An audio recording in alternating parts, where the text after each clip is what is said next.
చాలా దారుణంగా అనిపించింది సిచ్యువేషన్. 2 రోజులు లేదా 3 రోజులు అక్కడ క్యూలో నిలబడి అది వెరిఫికేషన్ చేయించుకొని అమర్నాథ్ గుహకి వెళ్ళడానికి పర్మిషన్ ఉంటుంది. మన చరిత్ర మొత్తం వచ్చేస్తుంది. సో డైరెక్ట్ గా నైట్ 1:30 కలుసుకుందాం మనం. ఒక రోడ్డు మొత్తము కంప్లీట్లీ మనకి అప్పచెప్పేశారు. ఈ లోపల కొంచెం అటు ఇటు చిల్ అవుదాం. సో బేసిక్ గా రీజన్ ఏంది అంటే వెదర్ కండిషన్స్ వల్ల ఆపేస్తున్నాము మిమ్మల్ని అని అయితే చెప్పారు. కానీ ఇంకేమన్నా రీజన్స్ ఉండొచ్చు, చెప్పలేం. సేఫ్టీ ఇష్యూస్ గానీ లేదా ఏమన్నా ఉండొచ్చు. మేము ఇంకా మొత్తం ఆర్మీ వాళ్ళ కంట్రోల్ అయితే ఉంటున్నాం. సో ఇంత సెటప్ తో మాకు బెడ్స్ కూడా ప్రొవైడ్ చేశారంటే ఈ రోజు ఈడే ఉండాల్సి వస్తుంది ఏమో, చూడాలి మరి. ఇది ట్రెక్కింగ్ వార్మప్ లాగా ఉంది మాకు.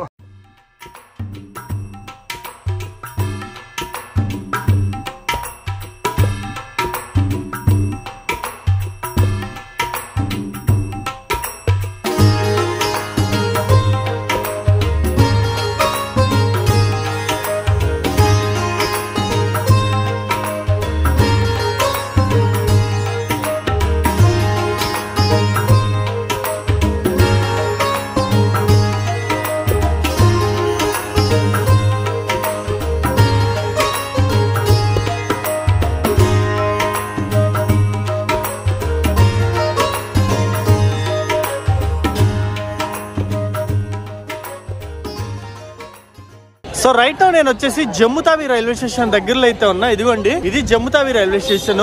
నిన్న మనము తిరుపతి నుంచి జమ్ము తావి వరకు అమర్నాథ్ యాత్రలో Day 1 వీడియోని అప్లోడ్ చేశాము. ఇక్కడికి వచ్చిన తర్వాత ఇక్కడ రిజిస్ట్రేషన్ ప్రాసెస్ అయితే ఉంటుంది. దాని గురించి ఈ రోజు నేను మీకు వీడియోలో ఎక్స్ప్లెయిన్ చేయబోతున్నాను. సో ఇక్కడికి వచ్చిన తర్వాత మొత్తము 2 టైప్ ఆఫ్ రిజిస్ట్రేషన్ ఆప్షన్స్ అయితే ఉంటాయి. ఒకటి వచ్చేసి ఆఫ్లైన్ రిజిస్ట్రేషన్, ఇంకోటి వచ్చేసి ఆన్లైన్ రిజిస్ట్రేషన్. ఆఫ్లైన్ రిజిస్ట్రేషన్ చేయించుకోవాలనుకునే వాళ్ళు రైల్వే స్టేషన్ నుంచి 1/2 కిలోమీటర్ దూరంలో ఉన్న సరస్వతి ధామ్ అనే బిల్డింగ్ దగ్గరికి వెళ్ళి 2 days వెయిట్ చేసి అక్కడ మొత్తం మెడికల్ టెస్ట్లు అన్ని చేయించుకొని ఆఫ్లైన్ రిజిస్ట్రేషన్ అయితే చేయించుకోవాలి. మేము ఇందాక అటు నుంచే వచ్చాము. జనాలు అయితే భయంకరంగా ఉన్నారు. అక్కడ చాలా దారుణంగా అనిపించింది సిచ్యువేషన్. 2 రోజులు లేదా 3 రోజులు అక్కడ క్యూలో నిలబడి వెయిట్ చేసి మొత్తం అంతా కంప్లీట్ చేసుకోవాలి. లేదు అనుకుంటే మనం ఆన్లైన్ అయితే చేసేసుకోవచ్చు. ఆల్రెడీ మనము ఆన్లైన్ చేసేసుకున్నాం కాబట్టి రైల్వే స్టేషన్ నుంచి బయటికి రాగానే లెఫ్ట్ సైడ్ వైపు వస్తే ఇదిగోండి ఇక్కడ విశ్రమ్ గృహ అని చెప్పి ఒక క్యాంప్ అయితే కనిపిస్తుంది. ఈ క్యాంప్ లోకి వెళ్ళి మన దగ్గర ఏదైతే స్లిప్ ఉందో అది వెరిఫికేషన్ చేయించుకొని RFID కార్డులు అయితే ఇస్తారో ఆ కార్డులు తీసుకొని బయటికి రావాలి. సో దీని గురించి మొత్తం ఇన్ఫర్మేషన్ నేను ఈ రోజు మీకు ఇవ్వబోతున్నాను. కార్డులు తీసుకున్న తర్వాత ఇక్కడ నుంచి మనము బస్సులో మన ప్రయాణాన్ని టువర్డ్స్ పెహల్గాం వెళ్లే వాళ్ళు పెహల్గాం కి, బాల్టల్ వెళ్లే వాళ్ళు బాల్టల్ కి అయితే స్టార్ట్ చేస్తారు. ఒకసారి ID కార్డ్స్ తీసేసుకుందాం. లోపలికి వెళ్ళాక ప్రాసెస్ ఎట్లుంటది అనేది చెప్తాను, వచ్చేయండి. సో మన ఛానల్ ఎవరు కొత్తగా చూసినట్టయితే ఒక 3 to 4 వీడియోస్ చూడండి అండ్ సబ్స్క్రైబ్ చేసుకుని నాకైతే సపోర్ట్ చేయండి. సో ఇది Jammu Tawi railway station.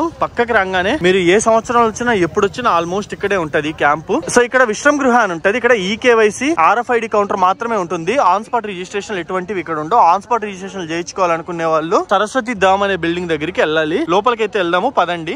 Finally మన ID కార్డ్ అయితే వచ్చేసింది. ఇంకా మనం అమర్నాథ్ వెళ్ళడానికి మొత్తం సిద్ధం అయిపోయింది. సో సింపుల్ ఏం లేదు ప్రాసెస్, నేను చెప్తాను మీకు బయటికి వెళ్ళిన తర్వాత. వెనకాల మీకు కౌంటర్స్ కనిపిస్తున్నాయి కదా, ఇదే ఈ verification counters.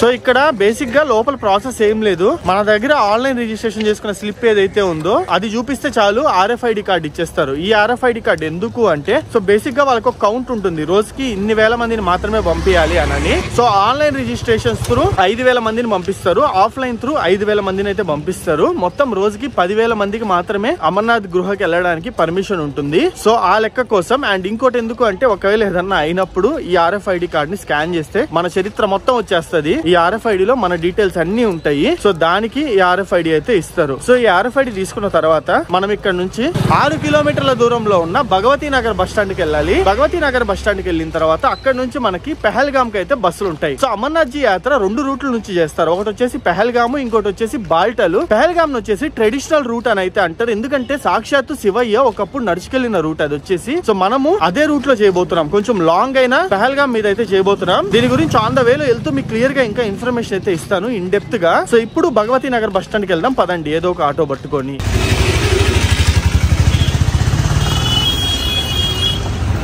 So Bhagavati Nagar bus stand ఏరియాకి వచ్చాము. ఇక్కడికి వచ్చిన తర్వాత మన యాత్ర పరిచి దాంతో పాటు ID కార్డ్ చూపిస్తే క్యూలో నిలబడితే రేపు ఉదయానికి బస్ టికెట్ ఇస్తారు. బస్సెస్ ప్రతిరోజు మార్నింగ్ 3 to 5 మధ్యలో ఇక్కడ నుంచి డిపాచర్ అవుతాయి, పెహల్గాం కి గానీ బాల్టల్ కి గానీ. సో ముందు రోజే వచ్చి మనం టికెట్స్ తీసుకోవాలి.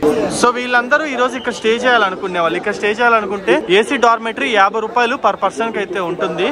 ఇక్కడ క్యూలో నిలబడి అయితే తీసుకోవాలి. టికెట్ కౌంటర్ పహల్గామ్ నెంబర్ 2 ఇక్కడికైతే రావాలి మనం. సో ఇక్కడ చూస్తున్నారు కదా ఎంత మంది టెంట్ల కింద అయితే స్టే చేస్తున్నారు. మంచిగా ఫ్యాన్లు కూడా ఉన్నాయి. నేల మీద పడుకోవడమేను. రేపు మార్నింగ్ బస్ ఉంటుంది, అప్పటి వరకు వీళ్ళు ఈడే పడుకుంటారు అనమాట. అండ్ లంగర్స్ ఉంటాయి, లంగర్స్ లో ఫ్రీ ఫుడ్ కూడా అవైలబుల్ ఉంటుంది, అది కూడా చూపిస్తాను. అండ్ ఇవి వచ్చేసి వాష్రూమ్స్ మొత్తం లోపల అవైలబుల్ ఉంటుంది మనకి. సో జమ్మూ నుంచి బాల్టల్ వెళ్లే వాళ్ళకి టికెట్ ప్రైజెస్ అయితే ఇది AC super deluxe semi deluxe ఉంటాయి. జమ్మూ టు పహల్గామ్ వెళ్తున్నాం మనం. ఇది తక్కువ ఉంటుంది టికెట్, డిస్టెన్స్ కూడా తక్కువ కాబట్టి బస్సులో వెళ్ళేది తక్కువ, నడవాల్సింది ఎక్కువ. పహల్గామ్ అయితే బాల్టల్ అయితే బస్సులో వెళ్ళేది ఎక్కువ, నడిచేది తక్కువ.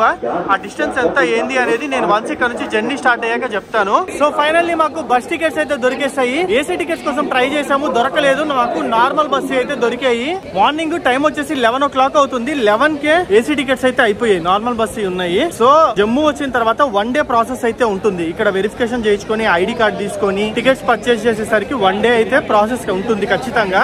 సో ఇప్పుడు మాకైతే మొత్తం దొరికేసాయి. ఇంకా మమ్మల్ని నైట్ 1:30కి రమ్మన్నారు. ఎర్లీ మార్నింగ్ 3 o'clock కి బస్సెస్ ఇక్కడ నుంచి డిపాచర్ అవుతాయి. సేమ్ భగవతి నగర్ యాత్రి నివాస్ అనే ప్లేస్ నుంచి బస్సెస్ డిపాచర్ అవుతాయి. సో డైరెక్ట్ గా నైట్ 1:30కి కలుసుకుందాం మనం. సో గైస్ ఇవి మన వెబ్సైట్ లో దొరికే పచ్చళ్ళు. మొత్తం ఈ ట్రిప్ కి 3 రకాల పచ్చళ్ళు అయితే తీసుకొచ్చాను. గోంగూర, ఉసిరికాయ అండ్ మ్యాంగో. ఈ ట్రిప్ మొత్తానికి ఇవే మమ్మల్ని అయితే కాపాడేది. అండ్ నా సైడ్ నుంచి ఒక చిన్న రిక్వెస్ట్, నేను ఇలాంటి ట్రిప్స్ అండ్ మంచి మంచి వీడియోస్ మీ ముందుకు తీసుకురావాలి అంటే నాకు మీ అందరు సపోర్ట్ అయితే కావాలి. సపోర్ట్ అంటే మళ్ళీ ఏదో మనీ అడుగుతానని అయితే అనుకోకండి. మన వెబ్సైట్ www.andhrapachchalu.com లింక్ డిస్క్రిప్షన్ లో ఉంటుంది. దీన్ని అయితే విజిట్ చేయండి. ఇందులో 45+ ఫుడ్ ఐటమ్స్ అయితే ఉన్నాయి. మీకు నచ్చినవి ఆర్డర్ పెట్టుకోండి. అందులో వెజ్, నాన్ వెజ్, కారపొళ్ళు, హనీ చాలా రకాలైతే అవైలబుల్ ఉన్నాయి. ఇప్పటికే చాలా మంచి పాజిటివ్ రివ్యూస్ ఉన్నాయి. దాదాపు 2 months నుంచి సక్సెస్ఫుల్ గా రన్ చేస్తున్నాము. 500+ ఆర్డర్స్ ని షిప్ చేసాము. మీరు మన వెబ్సైట్ లో నుంచి ప్రొడక్ట్స్ ని పర్చేస్ చేస్తే నా ట్రిప్స్ కి సపోర్ట్ చేసినట్టు ఉంటుంది. దాంతో పాటు మీకు మంచి ఫుడ్ ప్రొడక్ట్స్ కూడా వస్తాయి. అండ్ నా సైడ్ నుంచి మీ అందరికి ఒక స్పెషల్ రిక్వెస్ట్, 1000 రూపీస్ పైన ఎవరైతే ఆర్డర్ చేసుకుంటారో వాళ్ళు నా కూపన్ కోడ్ HN10 మీరు కనుక యూజ్ చేస్తే మీకు 10% డిస్కౌంట్ వస్తుంది. అండ్ ఆల్సో కొంతమందిని ర్యాండమ్ గా సెలెక్ట్ చేసి వాళ్ళకి గివ్ అవే కూడా ఇస్తాను కొంత మనీ అయితే. సో వెంటనే మన వెబ్సైట్ అయితే విజిట్ చేయండి. లింక్ వచ్చేసి డిస్క్రిప్షన్ లో ఉంటుంది, ఒకసారి చెక్అవుట్ చేసేయండి. సో టైం వచ్చేసి ఇప్పుడు నైట్ 2:30 అవుతుంది. వెనకాల కనిపిస్తుంది కదా, ఇది వచ్చేసి భగవతి నగర్ లోని యాత్రి నివాస్ బిల్డింగ్. దీని పక్కనే ఉన్న యాత్రి నివాస్ పార్కింగ్ అయితే వచ్చేసాం. ఇక్కడ నుంచే మన బస్సు ఉంది అమర్నాథ్ కి వెళ్ళడానికి, అంటే పహల్గామ్ వరకు దింపుతుంది అనమాట. అక్కడ నుంచి మనం ట్రెక్కింగ్ అయితే చేయాలి. సో బేసిక్ గా మనం అమర్నాథ్ యాత్రని 2 రూట్లలో చేయొచ్చు. ఒకటి వచ్చేసి పహల్గామ్, ఇంకోటి వచ్చేసి బాల్టల్. పహల్గామ్ వచ్చేసి ట్రెడిషనల్ రూట్ అని అయితే అంటారు. సాక్షాత్తు శివయ్య నడుచుకెళ్లిన దారి ఇది వచ్చేసి. అందుకే మనము ఈ సిరీస్ లో పహల్గామ్ మీద వీడియోని అయితే చేస్తున్నాము. సో ఇది బస్ పాయింట్. ఇక్కడ నుంచి మనకి బస్సెస్ ఉంటాయి. అండ్ అక్కడ ఆల్రెడీ కొన్ని బస్సులు అయితే బయలుదేరాయి, మీరు చూస్తున్నారు కదా. ఆ బస్సెస్ వచ్చేసి బాల్టల్ వెళ్లే బస్సెస్. బాల్టల్ అనేది కొంచెము దూరంగా ఉంటుంది పహల్గామ్ కన్నా, అందుకని ముందుగా బాల్టల్ బస్సెస్ ని పంపించి దాని తర్వాత మన పహల్గామ్ బస్సెస్ ని పంపిస్తారు. సో ఇక్కడ ఉన్న బస్సెస్ మొత్తము పహల్గామ్ వెళ్ళేవి. మనవి ఇక్కడ నుంచి అప్రాక్స్ గా 3 to 3:30 మధ్యలో స్టార్ట్ అవుతాయి. సో ఇదిగోండి, ఇది మన బస్ టికెట్. టికెట్ ఇచ్చే ముందు అయితే రాసుంటారు ఏ బస్ నెంబర్, ఏ సీట్ నెంబర్ అని. మనది వచ్చేసి P16 bus, 4041 seat number. Time 1:30కి రమ్మన్నారు, మేము 2కి వచ్చాం. సో ఇది వచ్చేసి P15 బస్ నెంబరు, అది వచ్చేసి P4. ఆ విధంగా మంది P16 ఎక్కడ ఉందో ఎత్తుక్కొని మనకి ఇచ్చిన సీట్ నెంబర్ లో ఎక్కి కూర్చోవాలి. అండ్ ఇది వచ్చేసి బస్సు లోపల పక్కల వ్యూ. సో నార్మల్ బస్ అన్నమాట ఇది. మేము ఏసీ కోసం అయితే ట్రై చేసాము, మాకు దొరకలేదు. హర్ హర్ మహాదేవ్, జై బోలే బోలే. సో ఫైనల్లీ మన బస్సు జమ్మూ నుంచి స్టార్ట్ అయింది.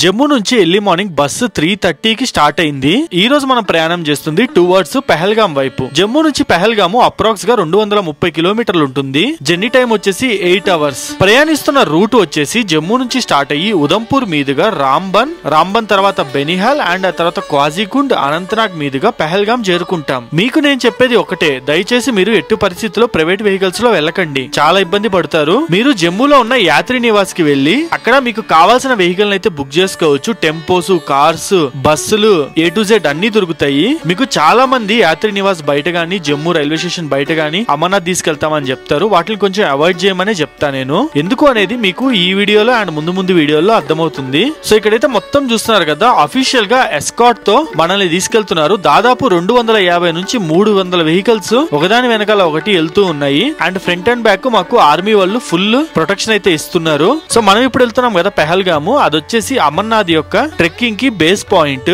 అక్కడ వరకే బస్సెస్ వెళ్తాయి, అక్కడ నుంచి మనం నడిచి వెళ్లాల్సి ఉంటుంది. అంతేకాదు అమర్నాథ్ గుహ చేరుకోవడానికి మొత్తం 2 రూట్స్ ఉంటాయి. ఒకటి వచ్చేసి పెహల్గాం మీదుగా, ఇంకోటి వచ్చేసి బాల్టల్ మీదుగా. నేను పెహల్గాం మీదుగా వెళ్ళడానికి కారణం ఏంటి అంటే, అమరత్వం యొక్క రహస్యాన్ని మహాశివుడు పార్వతీదేవికి చెప్పడానికి అమర్నాథ్ గృహని ఎంచుకున్నాడు. ఆ అమర్నాథ్ గృహకి చేరుకోవడానికి మనం ఇప్పుడు వెళ్లే పెహల్గాం మీదుగానే శివయ్య నడుచుకుంటూ వెళ్ళాడు. సాక్షాత్తు శివయ్య నడిచిన దారి గనుక కొంచెం లాంగ్ డిస్టెన్స్ అయినా సరే మనం ఈ పెహల్గాం మీద వెళ్తున్నాం. అండ్ ఈ వెళ్లే దారిలో చాలా టెంపుల్స్ ఉంటాయి చూసేదానికి. అవి కూడా నేను మీకు చూపిస్తాను ముందు వీడియోల్లో. అండ్ దీని యొక్క పూర్తి హిస్టరీ వన్స్ పెహల్గాం రీచ్ అయ్యాక చెప్తాను. అదే మీరు గనక బాల్టల్ మీదుగా వెళ్తే కేవలం 13 కిలోమీటర్లు మాత్రమే ఉంటుంది ట్రెక్కింగ్. అదే పెహల్గాం రూట్ లో వెళ్తే దాదాపు 47 కిలోమీటర్లు ఉంటుంది ట్రెక్కింగ్.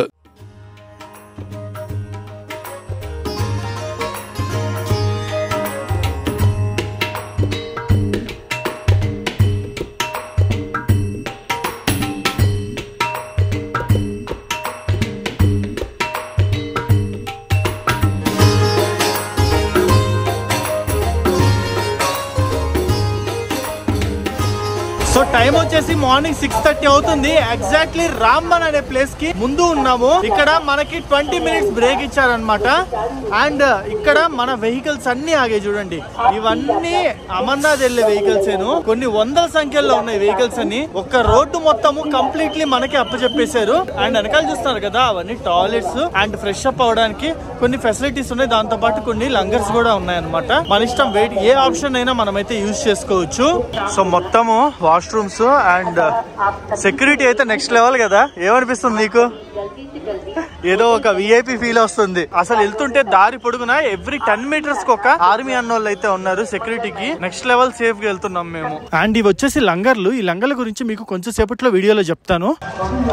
ఇక్కడ ఈ ప్లేస్ లో వ్యూస్ చూడండి ఎంత బాగుంటున్నాయో. ఇది జస్ట్ ట్రైలర్ మాత్రమే. ముందర ఇంకా నెక్స్ట్ లెవెల్ ఉండబోతున్నాయి వ్యూస్. సో ఇందాక ఫ్రెష్ అప్ కోసం ఒక దగ్గర ఆపారు కదా, ఆ ఫ్రెష్ అప్ పాయింట్ నుంచి కేవలము 2 కిలోమీటర్లు, అంటే 2 కిలోమీటర్లు కూడా రాలేదు. ఇక్కడ మళ్ళీ ఏదో ప్రాబ్లం అంట, దానికని చెప్పి 3 అవర్స్ మమ్మల్ని అయితే ఇక్కడ ఆపేశారు. సో కింద కొండ కింద బిల్డింగ్స్ ఉన్నాయి, ఈ యాత్రి నివాసులు. అక్కడికి వెళ్ళి రెస్ట్ తీసుకోండి 2-3 అవర్స్. మేము పిలిచినప్పుడు రండి అని అయితే చెప్పారు. ఇదిగోండి మీకు ఈ కింద బిల్డింగ్స్ అన్ని కనిపిస్తున్నాయి కదా, ఇవన్నీ వచ్చేసి యాత్రి నివాసులు. మేము కిటికీలన్నీ క్లోజ్ చేసేసి మా బస్ అయితే వదిలేసాము. 2-3 అవర్స్ తర్వాత పిలుస్తారు, అప్పుడు బస్ లోకి అయితే రావాలి. ఈ లోపల కొంచెం అటు ఇటు చిల్ అవుదాం.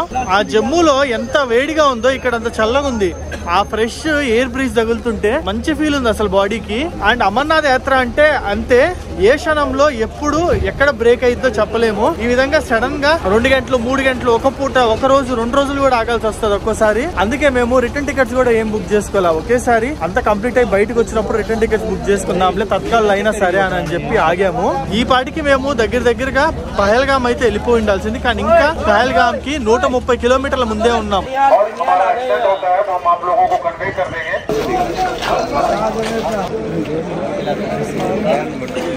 సో ఇక్కడ చూస్తున్నారు కదా, ఇవే యాత్రి నివాసులు. ఇక్కడ మనకి ఫుడ్ గానీ, టీ గానీ, బిస్కెట్స్ గానీ అన్ని వీళ్ళే ప్రొవైడ్ చేస్తారు. ₹1 కూడా పే చేయాల్సిన అవసరం లేదు, కంప్లీట్ ఫ్రీగానే ప్రొవైడ్ చేస్తారు. అండ్ వాష్రూమ్స్ గానీ, ఫ్రెష్ అప్ అవడానికి గానీ అన్ని ఈడే ఉంటాయి. సో బేసిక్ గా రీజన్ ఏంది అంటే వెదర్ కండిషన్స్ వల్ల ఆపేస్తున్నాము మిమ్మల్ని అని అయితే చెప్పారు. కానీ ఇంకేమన్నా రీజన్స్ ఉండొచ్చు, చెప్పలేం. సేఫ్టీ ఇష్యూస్ గానీ లేదా ఏమన్నా ఉండొచ్చు. ప్రెసెంట్ అయితే 3 to 4 అవర్స్ ఇక్కడ ఆపుతారంట. అది ఇంకా ఎక్స్టెండ్ అవ్వచ్చు అని అయితే చెప్తున్నారు. 3 to 4 అవర్స్ కి అయితే ఇంతలా క్యూ పెట్టి హడావిడిగా ఇంత సెలెక్టెడ్ గా ఈరు ఎక్స్టెండ్ అయ్యిద్ది కాబట్టి ఇక్కడ తీసుకొచ్చి మమ్మల్ని యాత్రి నివాసుల్లో పెడుతున్నారు మెయిన్ రోడ్ మీద నుంచి. మేము ఇంకా మొత్తం ఆర్మీ వాళ్ళ కంట్రోల్ అయితే ఉంటున్నాం. ఇక్కడ అడుగడుక్కి ఎస్పెషల్లీ అమర్నాథ్ యాత్రికులకి ఆర్మీ అన్న వాళ్ళు అయితే ప్రొటెక్షన్ ఇస్తున్నారు. మొత్తం వాళ్ళ కంట్రోల్ లోనే మనం ఉంటాం, వాళ్ళు చెప్పినట్టు తినాలి అంతే. సో యాత్రి నివాస్ లోపలికి వచ్చాము. లోపల మాకు బెడ్స్ కూడా ప్రొవైడ్ చేశారనమాట. ఇవి ఎట్లుంటాయి ఏందని చూపిస్తా చూడండి. సో 3 బెడ్ కింద పైన ఆ పైన అనమాట ఈ విధంగా ఉంటాయి. సో ఇంత సెటప్ తో మాకు బెడ్స్ కూడా ప్రొవైడ్ చేశారంటే ఈ రోజు ఏడే ఉండాల్సి వస్తుంది ఏమో చూడాలి మరి. బట్ మంచి విషయం, మాకు చెప్పింది 3 అవర్సే. ఈ 3-4 అవర్స్ కూడా మాకు బెడ్స్ ప్రొవైడ్ చేశారంటే మంచి విషయం అనే చెప్పాలి, ఎక్కడో గాలి కుదలేకుండా. అండ్ ఈ విధంగా మొత్తం బిల్డింగ్ అంతా చూడండి ఇట్లుంటుంది. సో లేడీస్ కి సపరేట్ సెక్షన్ ఉంది, జెంట్స్ కి సపరేట్ సెక్షన్ ఉంది. సో వాష్రూమ్స్ కూడా ఇక్కడ చాలా బాగున్నాయి. కొంచెం ఫ్రెష్ అయిపోయిన తర్వాత మార్నింగ్ కూడా బ్రేక్ఫాస్ట్ ఏం తినలా, మేము రస్క్ బిస్కెట్లు తిన్నాం అంతేను. సో ఇక్కడ పక్కనే లంగర్ అయితే ఉంటుంది. లంగర్ లోకి వెళ్ళి ఏదో ఒక ఫుడ్ ఐటమ్స్ అయితే తిందాము, అది కూడా చూపిస్తాను పదండి మీకు. కానీ యావరేజ్ హోటల్ కన్నా మాకు ఇక్కడ ఇచ్చిన డార్మెటరీలు చాలా బాగున్నాయి. అండ్ వీటికి మనం ఎటువంటి మనీ పే చేయాల్సిన అవసరం లేదు. కంప్లీట్లీ అమర్నాథ్ జీ షైన్ బోర్డే చూసుకుంటుంది అండ్ ఆర్మీ అన్నోళ్ళే చూసుకుంటారు.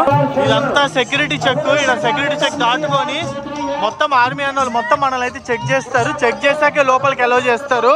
అండ్ ఇది వచ్చేసి లంగర్. సో లంగర్ అంటే ఫ్రీగా ఫుడ్ ప్రొవైడ్ చేస్తారు. అంటే కొంతమంది యాత్రికులకి అయితే ఫ్రీగా ఇస్తారు అనమాట. తిరుపతిలో ఇస్తారు చూడండి ఆ విధంగా. సో ఇక్కడ ఏమేమి ఐటమ్స్ ఇస్తున్నారు ఏంది అనేది చూద్దాము. సో లంగర్ లో వచ్చేసి white rice and paneer curry, chapati, aloo curry, sweet, ఇంకా చాలా ఐటమ్స్ అయితే ఇస్తున్నారు అనమాట. అండ్ ఈ విధంగా టేబుల్స్ కూడా సెటప్ చేశారు కూర్చొని తినాలనుకునే వాళ్ళ కోసము. సో ఇక్కడ లంగర్ లో ఫ్రీ ఫుడ్ లో దొరికే ఐటమ్స్ అన్ని వేయించుకొని వచ్చాను. రోటీ, ఆలూ curry, rice, paneer curry and ఒక కైండ్ ఆఫ్ స్వీట్ అయితే ఇచ్చారు. ఇది ఏ స్వీట్ ఐడియా అయితే లేదు. అండ్ క్వాలిటీ కూడా చాలా బాగుంది. రైస్ మన సైడ్ రైస్ అయితే దొరకట్లేదు, కొంచెం దొబ్బ రైస్ దొరుకుతుంది. అండ్ ఇప్పుడే నేను మీకు టేస్ట్ చేసి చెప్తా ఎట్లుంది అని అనేది. Next level. ఎక్కువగా నేను చూస్తుంది పంజాబీస్ కూడా లంగర్ లో అవన్నీ మెయింటైన్ చేస్తుంది. అండ్ ఫైనల్లీ లంగర్ లో ఫుడ్ తినేసిన తర్వాత మన డార్మెటరీ దగ్గరికి అయితే వచ్చాము. బెడ్ అయితే మటుకు భలే ఉంది మెత్తగా. అండ్ ఆల్సో ఒక దుప్పటి కూడా ఇచ్చారు మనకి కప్పుకోవడానికి. నార్మల్ గానే ఉంది టెంపరేచర్, దుప్పటి అయితే అవసరమే లేదు. కొంచెంసేపు రెస్ట్ తీసుకుందాం. ఇంకా ఆర్మీ అన్న వాళ్ళు ఎప్పుడు ఎలో చేస్తే అప్పుడు 3 hours అవ్వచ్చు, 5 hours అవ్వచ్చు, 12 hours అవ్వచ్చు, చెప్పలేము. Again welcome back guys. Time వచ్చేసి ఇప్పుడు 3 అవుతుంది. 3 అయినా 3:30 అవుతుంది. ఉదయం ఏమో 3 hours లో 4 hours లో పట్టుకెళ్తాం, రెస్ట్ తీసుకోండి అని చెప్పారు. ఆల్మోస్ట్ 5-6 hours అవుతుంది. ఇంకా మమ్మల్ని క్యాంపుల్లోనే పెట్టారు. ఇంక ఈ రోజు డౌటే నాకు తెలిసినంత వరకు. అనుకున్నదే మాకు బెడ్లు ఇచ్చి ఫుల్ హంగామా చేశారంటే అప్పుడే అనుకున్నాం ఈ రోజు డౌట్ ఏమో పట్టుకెళ్లేదని. అదే జరుగుతుంది. మేబీ ఈవినింగ్ 5 లోపే ఉన్న పట్టుకెళ్తే పట్టుకెళ్ళినట్టు, ఇంకా లేదంటే రేపు తీసుకెళ్తారు మమ్మల్ని. నైట్ ఈడే పడుకోవడమే. నేను ఈ మధ్యలో 3-4 hours ఫుల్ స్లీప్ వేసాను. రాత్రి 2 o'clock అక్కడ బస్ స్టాండ్ కి రావడం వల్ల స్లీపే లేదు. ఆ స్లీప్ అంతా ఇక్కడ వేసాను. ఫుల్ సెట్ ఇప్పుడు బాడీ అయితే. సో మేము 3-4 hours కే కదా అని చెప్పి చార్జర్స్ ఏం తెచ్చుకోలేదు. మొత్తం బ్యాగ్ అంతా బస్ లో వదిలేసాము. ఇప్పుడు మళ్ళీ ఆ బ్యాగ్ తీసుకురావడానికి పైకి వెళ్తున్నాం. ఇదిగోండి ఆ కొండ పైకి వెళ్ళాలి. ఇది ట్రెక్కింగ్ వార్మప్ లాగా ఉంది మాకు. బస్ లోకి వెళ్ళి మా బ్యాగ్ అయితే తెచ్చేసుకుంటాం. ఇక్కడ కొంతమంది పోలీసు అన్నోళ్ళని అడిగితే ఇంక ఈ రోజు లేదు, వెళ్ళేది రేపే అంటున్నారు. సో మొత్తం బ్యాగ్ తెచ్చుకొని మన దగ్గర పెట్టుకోవడమే బెటర్. నేను మీకు చెప్పేది ఏంటంటే ఖచ్చితంగా ఇక్కడ గవర్నమెంట్ వెహికల్ నే తీసుకోండి అమర్నాథ్ వెళ్ళడానికి. కొన్ని ప్రైవేట్ టాక్సీలు, కొన్ని ప్రైవేట్ బస్సులు ఉంటాయి. వాటితో కొంచెం హెడ్ ఏక్, పహల్గామ్ వరకు, బాల్టల్ వరకు వెళ్ళవయ్యి అండ్ మోసాలు ఎక్కువ ఉంటాయి. సో ఖచ్చితంగా గవర్నమెంట్ తీసుకోవడానికి ట్రై చేయండి. ఇక్కడ చూడండి కార్స్, మినీ టెంపోస్, ఇన్నోవాలు ఇవి కూడా గవర్నమెంట్ త్రూ వస్తున్నాయి. వీటికి కూడా సెక్యూరిటీ చెక్ అని చెప్పి తగిలిచ్చారు స్టిక్కర్లు. ఇవి కూడా కాన్వాయ్ లోనే రావచ్చు మీరు ముందు రోజులు వచ్చి రిజిస్టర్ చేసుకుంటే. సో ఇది నాకు ఇచ్చిన బెడ్. పక్కనే కిటికీ. ఇక్కడ నుంచి వ్యూ చూడండి ఎంత బాగుందో. బయటంతా రివరు, పెద్ద కొండ. ఎదురుగా చూస్తే మంచి వ్యూ, పెద్ద కొండ అండ్ రివరు. కింద చూడండి పెద్ద JBL స్పీకర్ తీసుకొచ్చి అక్కడ అన్నోళ్ళంతా పేకాట ఇదంతా ఆడుకుంటున్నారు. ఫుల్ చిల్ అవుతున్నారు. పేకాట కాదు, రమ్మీ ఆడుతున్నారు. ఫుల్ చిల్ అవుతున్నారు, మామూలుగా కాదు. నెక్స్ట్ లెవెల్ ఎంజాయ్ చేస్తున్నారు. అండ్ లోపల పక్క ఫ్యాన్, అది రొటేటబుల్ ఫ్యాన్ 360 degrees భలే ఉంది. అది భలే రొటేట్ అవుతుంది. ఆ ఫ్యాన్ ఒకటి ఇచ్చారు and lights and charging sockets ఇచ్చారు. సో చిల్ అవుతున్నాం మేమైతే. సో టైం ఈవినింగ్ 7:30 అయితే అవుతుంది. ఇంకా ఫుడ్ తినడానికి వెళ్తున్నాం మేము. ఇంక ఈ రోజు అంతా ఖాళీ ఇక్కడే. సో ఇక్కడ లైటింగ్ ఏంటంటే 8:30 వరకు ఉంటుంది. ఇంకా అమర్నాథ్ కొండకి వెళ్ళేటప్పుడు నైట్ 9 వరకు లైటింగ్ ఉన్న ఆశ్చర్యపోవాల్సిన అవసరం లేదు మనము. సో రేపు ఎర్లీ మార్నింగ్ ఎన్నింటికి స్టార్ట్ అవుతామో అనేది చూడాలి. అసలు రేపు కూడా ఇక్కడ నుంచి కదులుతామా లేదా అనేది అయితే చూడాలి. ప్రెసెంట్ అయితే రేపు అని చెప్పారు, కానీ అది కన్ఫర్మా లేదా అనేది అయితే తెలియదు ఇప్పటికి. సో అన్న వాళ్ళందరూ నెక్స్ట్ లెవెల్ చిల్ అవుతున్నారు. పాటలు పెట్టుకోవడం, ఎగట్టడం ఇదే పని. మొత్తం గ్రూప్ గా చిల్ అవుతున్నారు అసలు. సో ఈ రోజు లంగర్ లో డిన్నర్ వచ్చేసి చపాతీ అండ్ కేసరి, పప్పు, ఇంకో రకమైన కర్రీ ఇచ్చారు. దీంతో పాటు వైట్ రైస్ కూడా అవైలబుల్ ఉంది. బట్ నేను ఓన్లీ ఇవి మాత్రమే ఇచ్చుకున్నా. సో నైట్ టైము లంగర్ యొక్క వ్యూ చూడండి ఎట్లుందో. జిల్ జిల్ జిజిల్ అంటుంది. అండ్ ఆల్సో లంగర్లు ఇక్కడ చాలా నీట్ గా మెయింటైన్ చేస్తారు. ఫుడ్ కూడా క్వాలిటీ చాలా బాగుంది.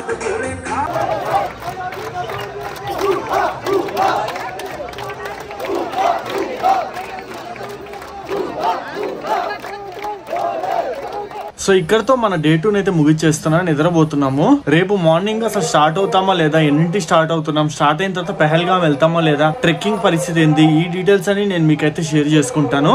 రేపు మన ఐడి కార్డు అండ్ మన తంబు అదంతా వెరిఫై అయితే చేస్తారు. దాని గురించి కూడా నేను మీకు రేపటి వీడియోలో డీటెయిల్స్ అయితే ఇస్తాను. సో ఈ వీడియో ఎలా అనిపించింది అనేది కింద కామెంట్ సెక్షన్ అయితే కామెంట్ చేయండి. మనం నెక్స్ట్ వీడియోలో అయితే కలుసుకుందాం.